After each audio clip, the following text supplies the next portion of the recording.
What is happening, my man, Mick? How are you, bro? I'm good, bro. I'm good.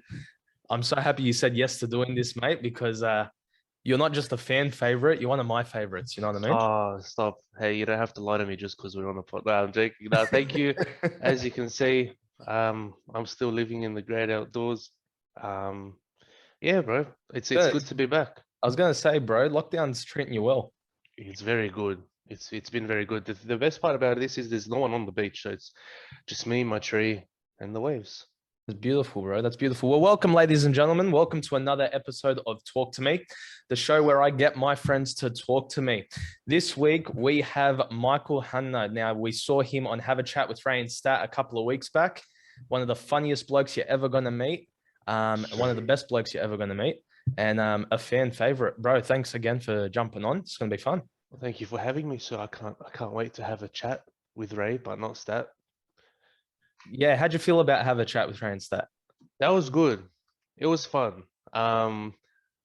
Still, when I laughed at the at the serious part of the podcast, it wasn't too nice of me. But yeah, it was good. It was fun. It was good fun. Honestly, I wouldn't have expected much more from you, though. Let's be honest. Yeah, true, true.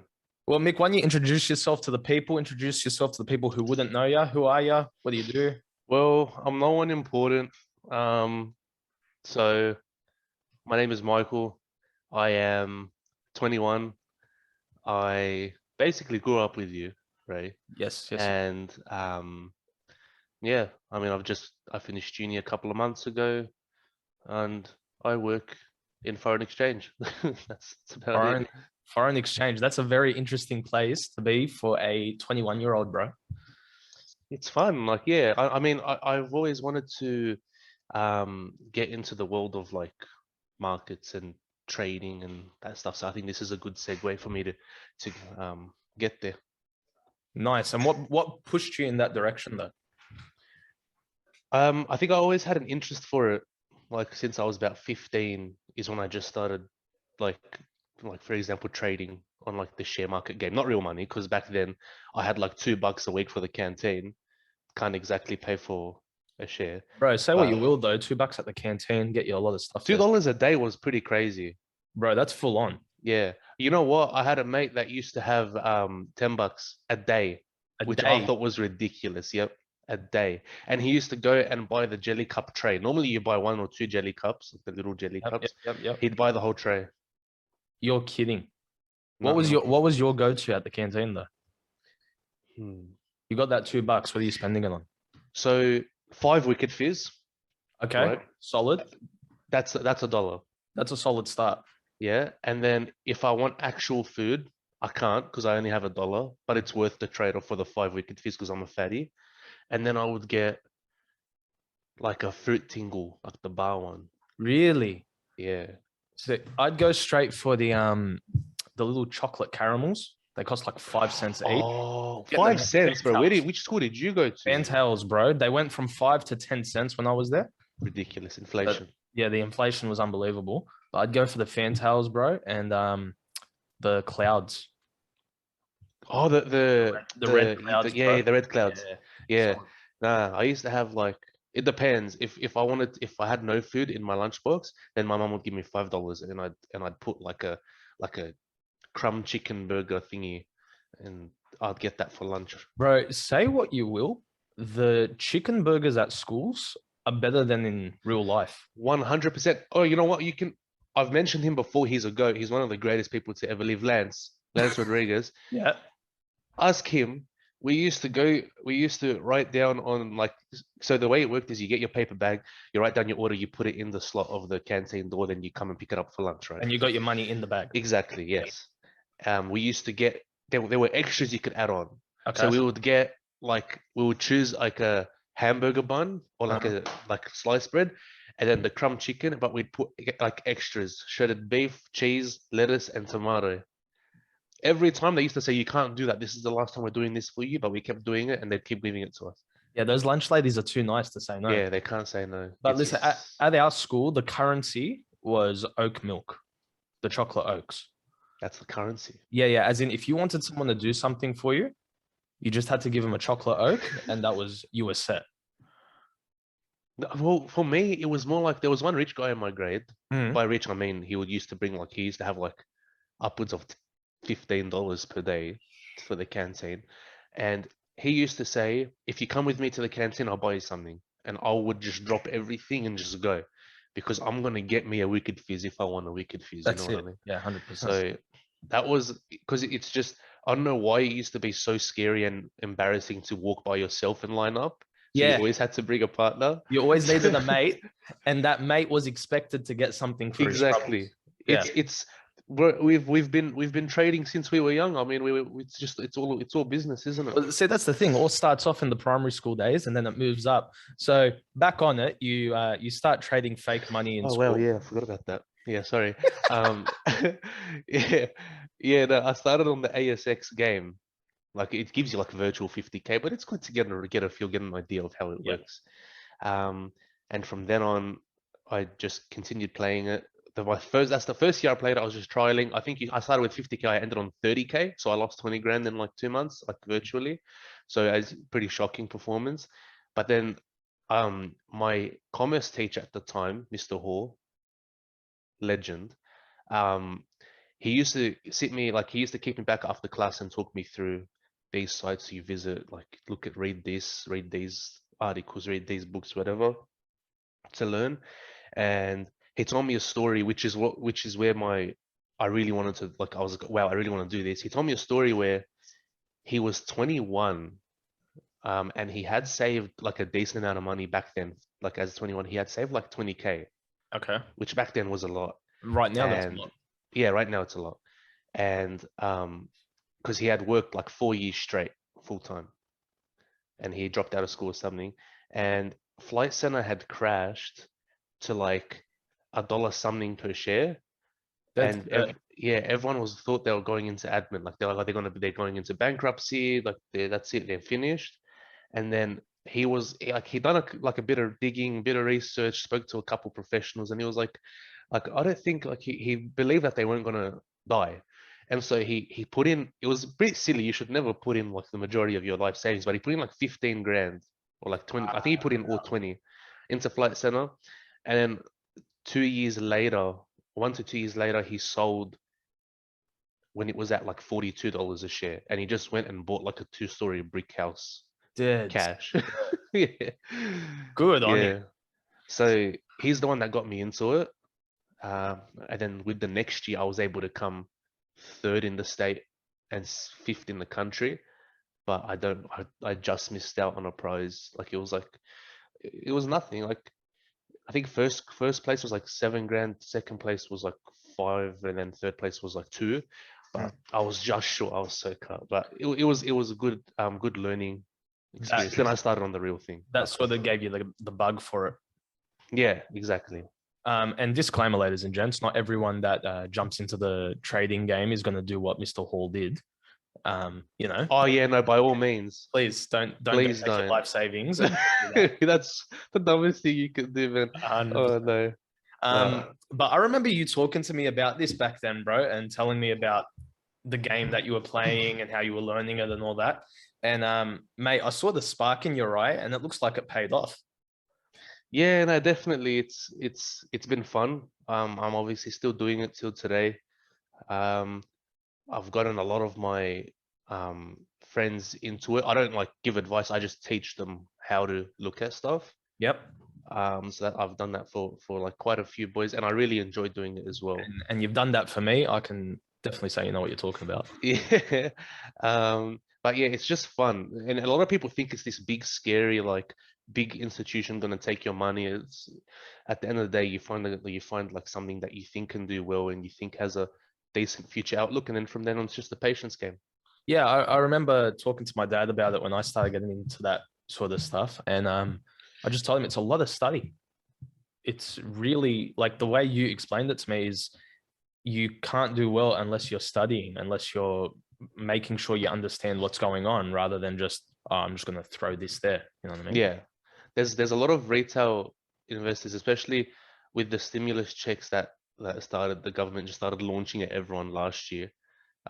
People just started jumping on stuff and just take like literally betting on companies. I think the ATO last year reported in the second half of 2020, there was 1 billion total losses from new investors. Wow.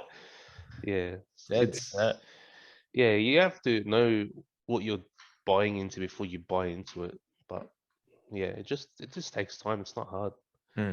Well, anyway, enough with the boring stuff, mate. That's not what we've got you here for. One thing that we really wanted to discuss when I invited you on, which was very last minute, by the way, so thank you for that. No, no worries. Um, Anything. one thing that we wanted to talk about, and I think a lot of people don't know, is how you became a Christian. Now, granted, you grew up in church with me and with all of our friends and family, but how'd you become a Christian? How'd you join the faith? All that sort of stuff. Let's get into that. Yeah, I know that Camilla is gonna get at me if I get this date wrong, but I think it's the 18th of August. Anyway, I'll come back to it. I'll try to remember it as I talk through it. But yeah, so grew up in church. Always been at FBC, um, and I was just always surrounded by Christians. Went to a public primary school, but I don't think that really had any effect on me. It didn't phase me. It didn't really affect me or my brothers. Um, Why do you think that is? I don't know. I actually think about that sometimes because normally when you go through the public system, like we were surrounded by like, A lot of everyone, rubbish.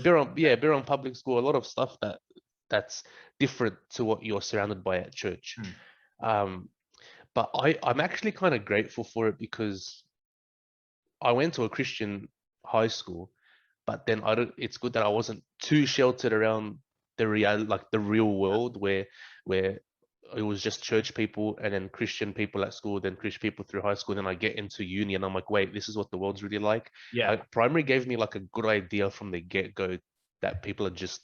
Did you have a lot of conversations with people about it, whether it be your parents or your brothers or some spiritual leaders during that time? I mean, you're young, you're a primary school kid, but you got to think there's conversations happening that are keeping you on the right path.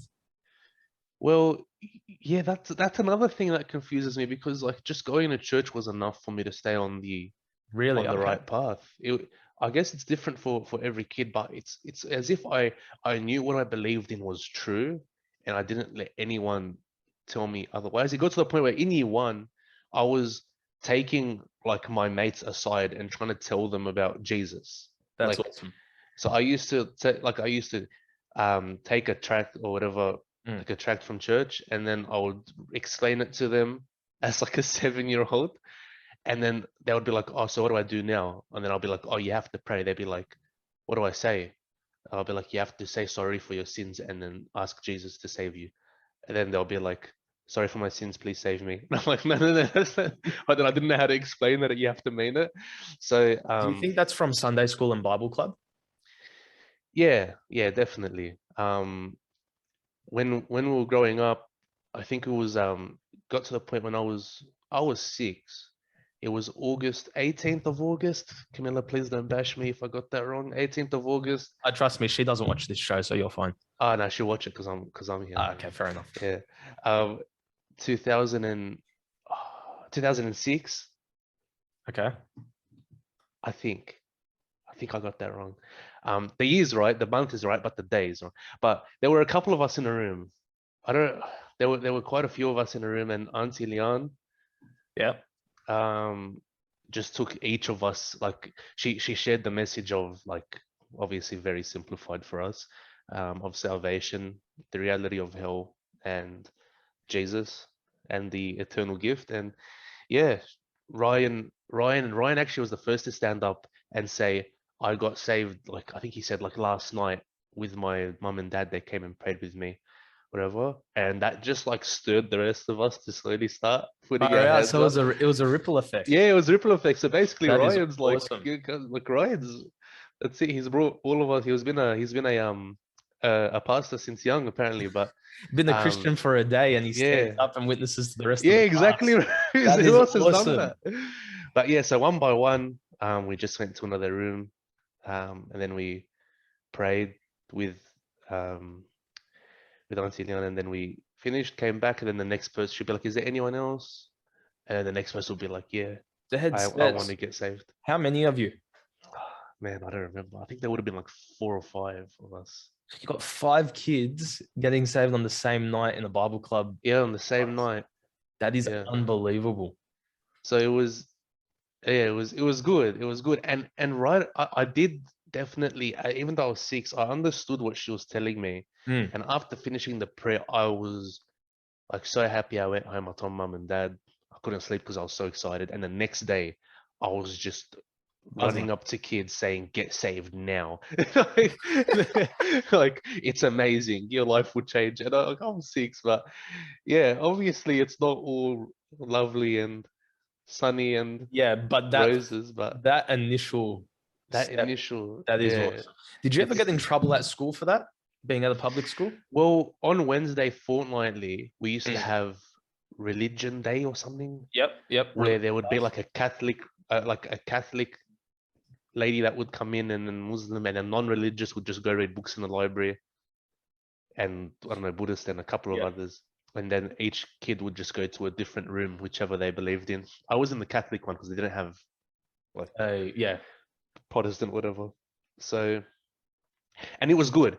All she did was just read from the Bible. Mm. That's all she did. So it was actually good. Nice. Um, and I still remember her name, Mrs. Hutchinson. Very nice lady, and yeah, she loved Stephen, she loved Andrew, she loved me, and she taught us a lot as well. Like we would always look forward to her class in school.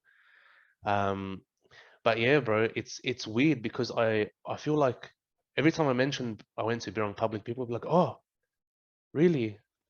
As if you went to a public school. I'm like, oh, didn't change me. Like, No, like you said, it's the effect on what's going on at home more than what's going on in the school. As long as the parents are following up and you've got a strong Christian support system, I think that is the difference. I went to a Catholic school at that age, and I remember I got saved at 7 years old, and the exact same situation as you, bro. The next day I was running around telling kids, "Let's go get saved! Come on, we're gonna do it." And my dad gave me tracts, gospel tracts, mm, and so I'm this 7-year-old running around the school handing out tracts to kids, and I ended up getting into a lot of trouble for it. The school called my oh, parents really? in, yeah, because it was distributing literature that you're not allowed to in a Catholic school, I guess. But it shows the change that it does have on a person, even as young as 6 years old. So you grow up, you've become saved. What's the following few years looking like? Well, I guess from then on it's just sanctification, and I think the biggest thing that I notice is that like it's very dangerous to live a defeated Christian life, and I feel like it's so easy to go Mm. your whole life not seriously, not really acknowledging you've lived a defeated life, where you're when you're comfortable in doing what you're doing and not doing much for God. I feel like Satan will leave you because he's happy with the way you're doing, like you're doing things. You're not making any impact. You're not, you know. But the second you try to do well is when he'll come and start, like he'll destroy you back down to where you were. So you start giving up hope. Mm. And yeah, from the ages of 6 onwards, I don't remember much. I knew that I just still loved God, whatever. That was like all the same. I loved going to church. I never really during my life. I've always, because my parents taught me since I was young. I have never like missed church for a long period of time or whatever, because I knew that even though at some point in time I would be like, well, what's the point of this? Yeah. I knew I had to be there to make sure I don't slip into that life where it's just miserable and all that. So as attractive as it looks, um, I would always just go to church, surround myself with Christians, to make sure I don't, go off the rails. As you see it happen all the time.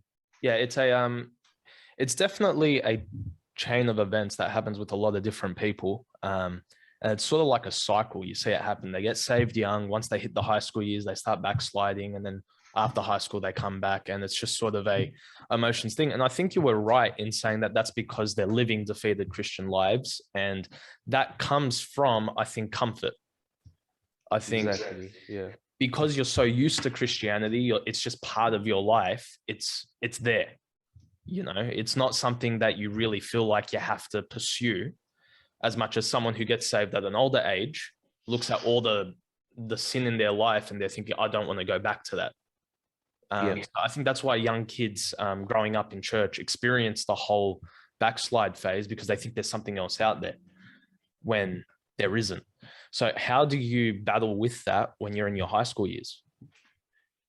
Well, I think that knowing a lot of people who have come from that life and lived that life that looks so appealing by the world, whether it be, you know, clubbing, drugs, drinking, whatever, girls, lust, whatever, all that, and they've done that, they've been there, they've been at the heart of it, and seeing how passionate they are after they come out of it, I think that's just more than enough to show that it really isn't worth it. If someone here has experienced all of that and they're so disgusted, don't get me wrong, they have a powerful testimony, but there's no more, like, there's no better or more beautiful testimony than the one like we have, where we haven't sort of gone into that at all, and we've been, you know, in church, raised in church, saved in church. I think that's the most beautiful testimony there is. But yeah, I feel like, especially some of the older boys that started coming to church, that used to live that life, hearing their testimony, and just hearing messages about how it's as appealing and like and as good as it looks, it just isn't worth it. I think that's the main thing. I also was always able to, or for some time during the year, keep my Bible reading consistent, praying, all that, and always talking to my youth leader, being Mark, you know, to get advice and things like that. I think those practical steps is what sets apart the biggest difference between those who backslide severely and those who do feel the pressure of the devil and the temptation of the world, but are able to bounce back afterward. I love what you've said there, because I think it's something that's underestimated, in that the strength of your relationship with God and the strength of you not backsliding or falling into that lifestyle is literally following the fundamentals of Christianity. I mean, you named it. It was prayer, Bible reading, and talking to your spiritual leaders. They're the three massive fundamentals of being a Christian. And a lot of people fall away from that because it's so easy to fall away from. It's so easy to fall out of your Bible reading. It's so easy to fall out of your prayer life. And that's why I think a lot of people start looking elsewhere. So were they the anchors for your high school years? Definitely. And I think the biggest one would have to be my oldest brother, Stephen. Yeah, he was really into his Bible when I was throughout high school, and he was always, like, you know, reading other books as well about, you know, like whether it be any sort of theology or and he was always able to logically explain to me, like, how it isn't, how the Christian life is the life to live, and how everything else is just the way of destruction. I mean, the Bible says it, like, the path that seems right unto man is the way of destruction in the eyes of the Lord. So I think it's important to always make sure that you have an idea of what the Lord wants to see for you, by staying in your Bible and reading. But again, it's so easy to slip away from that. I know I had a period or after high school, I think I was first or second year uni, where something I never thought would happen happened. Like, as a young kid, you look at those older boys who give testimonies, and I would never do that, bro. What, as if you went and done that. Yeah. Come on, bro. Like, just don't. And then you get to the age and you're like, oh, hold on, I've done all that now. Exactly. Like, you know what I mean? Like, Yeah. it got to a point where I didn't read my Bible for ages, and like for the first time ever, because even if I stopped reading my Bible, I would always pray at least before I sleep. Okay. But it got to the point where I just stopped praying completely. No Wow. reading, no praying. Yeah. And that went on for ages. Went on for a while. And then every time I try to, you know, resume it again, I just feel like I would just get blasted, like, by everything just coming at me, or like distractions or whatever, just to keep me down again. But then when I acknowledge that there's a very real spiritual warfare going on, I think that helps me to keep on going. And how'd you get back into it? So you spend that long period of time not in your Bible reading, not in prayer. What practical way or step did you take to get straight back into it? So the first thing I did was speak to my brother and Mark Moon, Hmm. so my youth leader, and they explained to me, how serious are you about it? If you're serious about it, like fast about it, or if you're serious about it, you would actually sit and let God talk to you. And I think that's what it comes down to for everyone. How serious are you about it? Like some people will find that Facebook or Insta or whatever is distracting them in a bad way, or it's too, like, whatever it may be that may be tempting you or leading you to waste time or to sin. And it's like, if you're serious about it, just delete it. But then don't go complaining that, oh, why do I keep doing this or that, if Yeah. you're not willing to take it seriously and cut out what it is that's doing that to you. So I think that was the biggest thing Mark Moon explained to me. It's very practical as much as it is, um, spiritual in terms of Bible reading and prayer. And I also just recently, like, went to my brother's house.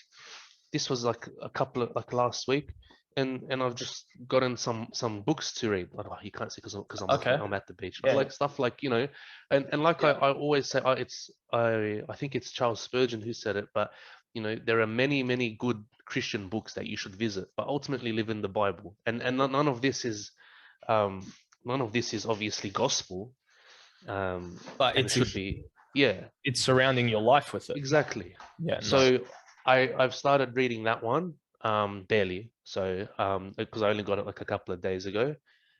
But yeah, I think just making yourself sit, read, and making yourself pray, and you realize, um, that God never actually left you. You're the one that let go of his hand and ran away down some Yeah. other path, and Yeah. he's just there waiting for you to come back. So I think that's something that I battled with for a while, bro, a while, and until I realized that there's no point in me feeling sorry for me. Either do something or live a defeated Christian life where you get to the point where you're like 50, 60, and you're like, what have I done for God? Nothing. And I think that's the major battle that every Christian faces. No matter how close you are to God and no matter how much you are in church, I think the big battle that Christians face every single day is your quiet time with the Lord, prayer, and your Bible reading. Yeah, I know for myself during this lockdown time, it hasn't been as strong as it should be. And I think you're right in saying that the one way to get back onto doing it, there's no trick.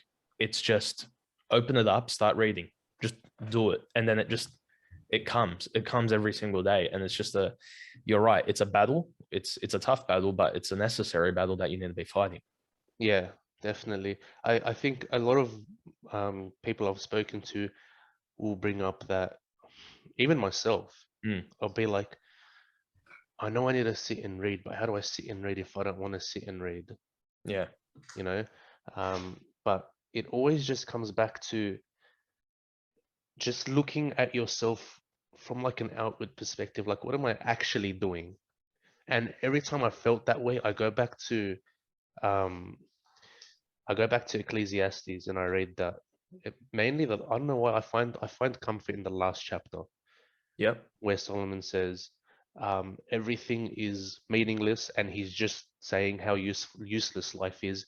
That we live to die, nothing, we do nothing. There's no point in anything. Or what's the point of living? Blah blah blah. And then just in um, the last two verses, and he says, like, hear the conclusion of the matter: to live your life, and obey God and keep His commandments, or something like that. Like, Mm. just obey God and live for God is basically what he says. And I think that if the wisest man to live said that, then I should probably listen to that. So yeah, I mean, it was hard just having no desire to just sit and read. But when I realized how disgusting it is to just sit and live and do nothing for God, and could just be going backwards and backwards and backwards, Yeah. it's like, wow, it's the Christian life is by no means an easy one. No. It's a constant battle every day, from as soon as you wake up. And it's a spiritual warfare. You have to be aware that is real and going on every day. And you have to make sure that you're feeding the spiritual side more than you are the flesh, to be able to win that battle every day. Yeah. And I think you hit the nail on the head, bro. I think that is exactly it. And that is the way to live the Christian life and to fight this battle. Sometimes the battle hits us physically. And that's something that you and I have in common is the battle comes and hits you physically. And it hit you physically a couple of years back. Do you mind talking about that and explain to us how you went through that? Well, first up was the first thing to happen was my mom when she got, I think she got breast cancer initially. I forget which year, 2015. And then shortly after, I had like severe scoliosis. Like I think there was basically my spine decided to take a detour because it thought going up straight was a bit too mainstream. So it thought, hey, why don't I make Michael unique and different to the others and just do one of these ones? So you know what? Hey, by the way, I'm actually supposed to be 189 centimeters tall because my spine is still 50%. They only correct it by 50%. How tall are you now? 186. Cousin, you're tall enough as it is. 189. Yeah, I'm supposed to be. Hey, you dwarf me big time. But yeah, so my mum got diagnosed with that, Mm. but thank God everything was successful. And I think through all of that, me, my brothers, my dad, we never got to a stage where we were like, why? Yeah. We'll just every night kneel down a couple of hours and pray for mum while Wow. she was in hospital for a few weeks. That was it. And we were sad, but we're not like, oh God, why would you do this? Because as we know that all things work together for good, for those who live basically like just for God. Mm. So everything's in God's hands, and once if you acknowledge that, then whatever happens happens. Yeah. And you have to just accept it. But yeah, we were able to just pray for mum every day, and thank God everything was successful and she was good. And then shortly after, it was actually funny because I didn't notice I had scoliosis. And the way I knew was when mum was massaging me. I was like, Mum, can you please massage me? And she was like, okay, Habibi, come sit. And I sat, and she started massaging me, and she was like, yeah, why is your back like that? Why is it uneven? No way. That's And then it. we went to the mirror, and I lift up my shirt, and I noticed for the first time that I'm tilted. I was like, You're wait, what? kidding. I didn't know. Yeah, That's dead set. yeah. At that time, it was 36 degrees, but by the time I finished my waiting list, it was 58. So I was like, 58 I was degrees. gonna be like this in like 3 years if I hadn't done anything, bro. But yeah, Far because I out. grew Okay, too so quick. you find that out. What goes through your head? What are you thinking? Oh man, it was pretty funny. I feel like that stuff doesn't. Phase you? Honestly, I wasn't worried. I was not. I wasn't worried. Like It it is just what was it like, is. oh well, yeah, we'll get a doctor, whatever, Figure and it out. yeah, we'll figure it out. Like oh, it's probably a brace. I thought a brace at first, but then he started laughing when I said a brace. He goes, "No, this is past the threshold for surgery." I was No like, "Okay, way. Okay. yeah." And Okay. then, so I got an X-ray, and then it showed the detour, going straight on the roundabout, and then, yeah, I was on the waiting list for 12 months, and then we had to take out the private health and artificial. So before you get to it, that 12 months, what's going through your head? How are you dealing with that waiting game? Well, because I'm in school still, except I'm in year 11, so I'm approaching year Yeah. 12, and I knew that my surgery was in the first term of year 12. So I was like, I'm probably gonna not do as well as I could have in Mm. HSC, but whatever. Um, I was going through my head. I mean, Like, was there any fear? Was there any doubt? Were you questioning God at any time or were you frustrated? as much as I want to say yes, like, no, never once did I question God, especially after what I learned from with my mum and Mm-hmm. just learning from other people. Mm-hmm. I was just like, God, you do whatever you want to do. Like, Yeah, bro. I'm not asking for myself to be healed, but just your will be done ultimately. And I think that's a mentality I took with me till surgery day. That's beautiful. And one thing I still remember was when one thing that made me so much more comfortable was when you called me. You called me the night before my surgery to pray for me, Mm. pray with me over the phone, and I was just so like calm after that. I was a bit nervous, but after Of you prayed course. with me, I was like, oh man, I have all these boys, and it's like I have Ray, I have all these boys, I have my church praying for me, I have God. Ultimately, I know the end game, like of this whole Yeah. life thing. So what is there to worry about? And so um the nurses were actually shocked that I wasn't nervous. Freaking out. Yeah, and I was completely fine. I slept so well that night. Woke up at 5 a.m. to get ready. Had my last normal shower, and then yeah, they took me in, and like while rolling on the bed going into the theater, everything, I was so calm. Like I was Mm. like, I'm chilling. I'm just actually gonna have a nap right now, and I'm gonna wake up with metal in my back. Win-win, you know? So yeah, my mom stayed with me through the whole thing, the cutie. But yeah, when I went into the theater, the lady put the mask Oh, on me for the yep. sleeping gas. You know what? They tricked me big time Okay. because the last time I got put to sleep for a surgery when I was like 7 for my tonsils, I forgot what it was. The gas that they used stunk very badly. Like I was Yep. gonna vomit, Yep. but I passed out before I could vomit. Yep. So Yep. this one was just oxygen. Yeah, and they trick you with that. Yes. And she goes, just breathe into this. It's just to regulate your breathing. Lou. This is just oxygen. I'm like, oh, okay. I'm just breathing. No way. And So then I no noticed counting, myself nothing. doing these ones. No, no counting. I'm just doing these ones. I go, I lift her hand. I go, wait, this is an oxygen. And I just, oh, sorry, I called her a liar. I go, this is an oxygen, you liar. And I just fell asleep. I just conked it. I But ended yeah, up she I tricked ended me. up playing games with the nurses and the doctors. I always tried to see how long I could last before I fell asleep. Seriously. Yeah, yeah. That's what I Like wanted to do. I would tell them at the start. I go, listen, I want to try beat my record because I've had a couple of surgeries. I want to try beat my record this time. And they go, what's your record? I go, I don't even know, but I'm gonna try beat it. You fall asleep and you don't remember it. No, no, of course not. So Yeah. how long's the surgery? Um, 7 hours, 8. 7 hours. Yeah. And before you go in, it's really cool. Each specialist that's going to be in the room comes up to you and tells you what their role is. Yeah. So I had one guy, he had very nice eyes. Wow. He had like these light blue eyes. I don't know why I remember him. And he was like, hey, Michael, I'm the neuro, I don't know what he said. I'm the neuro something brain. Neurosurgeon. Like, no, he's not a neurosurgeon, but he deals with like neurology. Okay, sure. And so he Oh, goes, he's that guy that monitors your head while you're under. yes, Yes. he monitors what my brain's like Yeah, my yeah, brain yeah. function is. And he goes, don't panic, but I'm gonna put a couple hundreds of little tiny needles all down your legs to monitor your nervous system's waves. It's I go, huh? I'm like, needles? And he goes, yeah, yeah, but don't worry, they're very small. And when I take them out, it'll take 1 day for the markings to go. And I was like, oh, okay, cool. And nice. then next lady, hey, I'm the anesthetic, whatever, this guy. And then my actual surgeon who I was saying before. And he goes, you ready, champ? And I was like, ready. And then, yeah, so they cut my back open and then they put like two titanium rods in, and they can only correct it by 50%, 50 to 60%. And then they put screws in to hold it in place. I think three sets of screws, and it just stays there indefinitely. And yeah, I gained 3 centimeters of height, and I I had to remember learn that, how to bro. walk again. That was instant. I Yeah, remember instant height. we came to visit you afterwards, and you I stood was up. I taller. go, what is happening? Mick used to be shorter than me, and he's got Yeah, 3 centimeter gain. people that tell you can't grow overnight, they're lying. You just need major back surgery, Exactly. That's all you need. Just make sure your spine just goes like that, and then you're fine. and you'll sort it out. What's Yeah, the yeah. recovery process?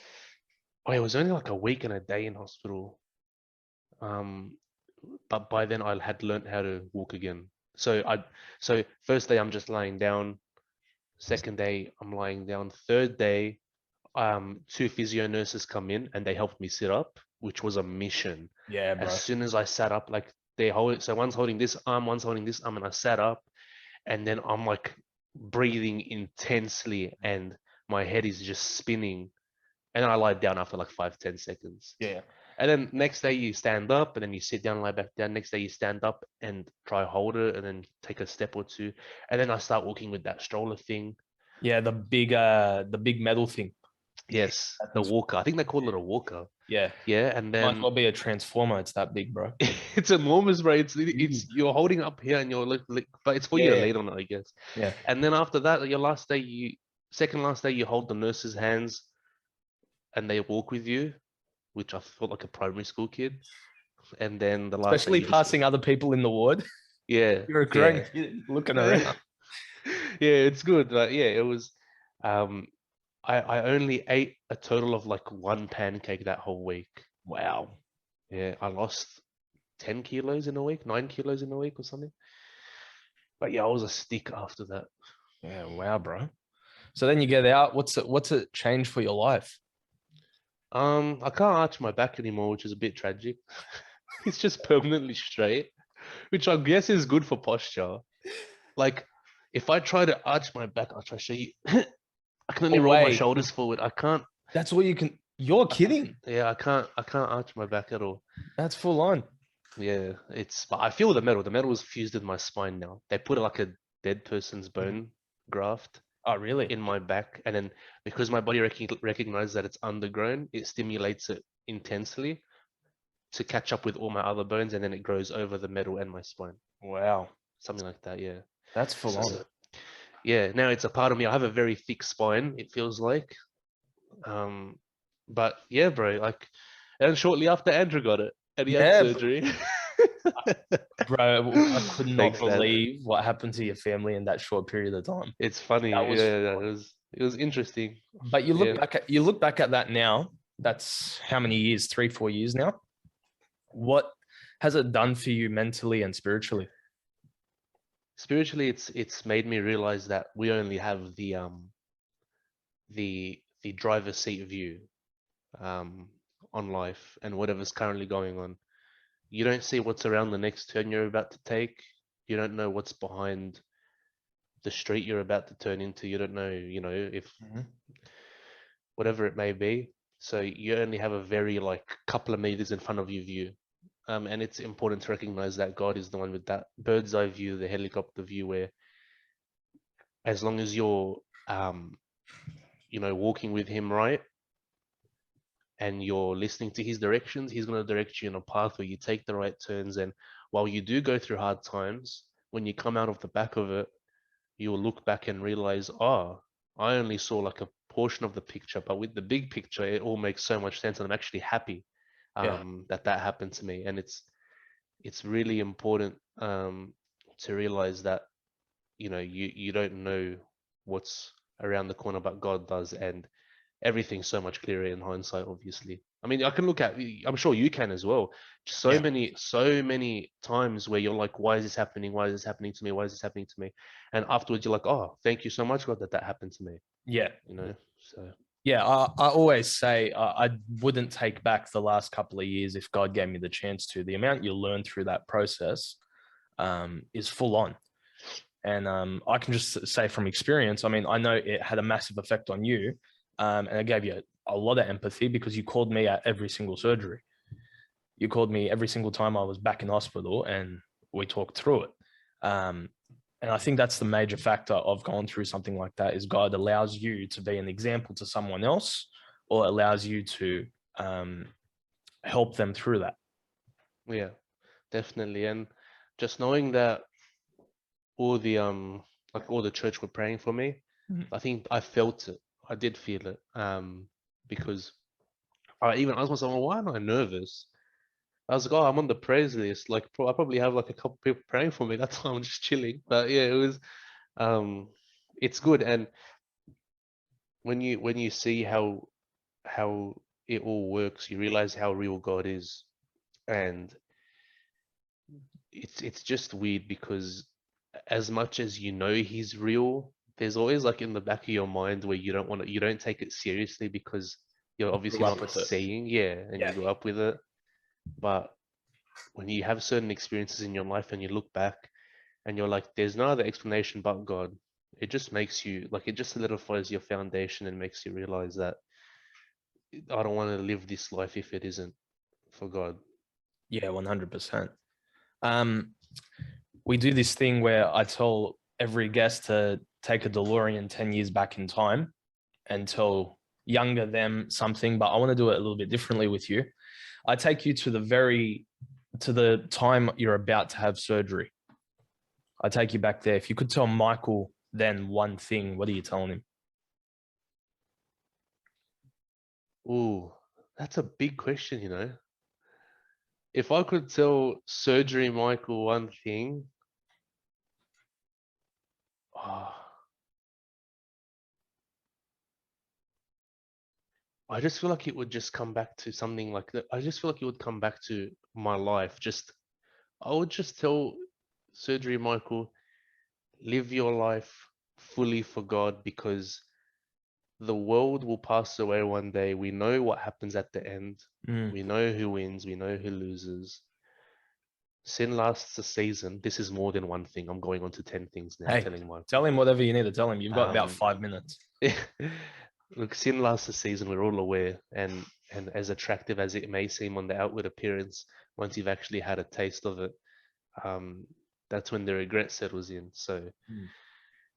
ultimately, live your life fearing God, I think, is the biggest thing. You have to fear God to understand. And I don't mean like obviously be scared, like shiver me timbers, God's gonna slap me out. But I mean, like, have that respect where, or that sense of authority where this is a deity above me, much above all that I could imagine, Mm. much above any sort of principle or authority on this earth. And I need to take his commandments very seriously. Like, if you're too scared to commit an offense against like a civil offense or speeding, whatever, against the government, run a red light with a camera, how much more serious should you take God himself's commandments? Yeah. So ultimately, live your life um, looking towards God, and I feel like you have no regret. What regret will there be if you live your life for God? Other than I could have done more, you know, Mm. not I wish I did something. Yeah. So yeah, I mean, it's as simple as that, and as much as we hear it, it's as simple as that. I love that, bro. And mate, I feel like we just scratched the surface with you. But we're gonna get you back on this thing later down the line. Thank you so much for everything Definitely. you shared with us, bro. That was awesome. No worries. Thanks for having me again, Ray. Nah. And if you want to come down at all, the weather's nice today, actually. Yeah, so you keep Um, telling me that, bro, but you never send me the address. well, that's because I don't even know where I am. Fair enough. I thought you were 2 hours away from Sydney or something like that. Yeah, I'm 2 hours away from Sydney, but I don't know if it's north or south. I just drove. Oh, you just drove. I just drove and I ended up here. But Send me yeah. a pin drop then. Oh yeah. Yeah, send me a pin drop. You should have asked me that. Bro, you're there. Oh, true. Yeah. Okay, yeah, I'll send you a pin drop. Okay. But I might have to go soon because I think my car's about to run out of Run battery out of on the my battery. Okay. Yeah. Great. Well, Mick, thank you so much for joining us, bro. Where can the people find you online? Do I plug my LinkedIn again? Yeah, plug it, bro. Believe it or not, LinkedIn has a massive reach on this thing. I don't have Insta. You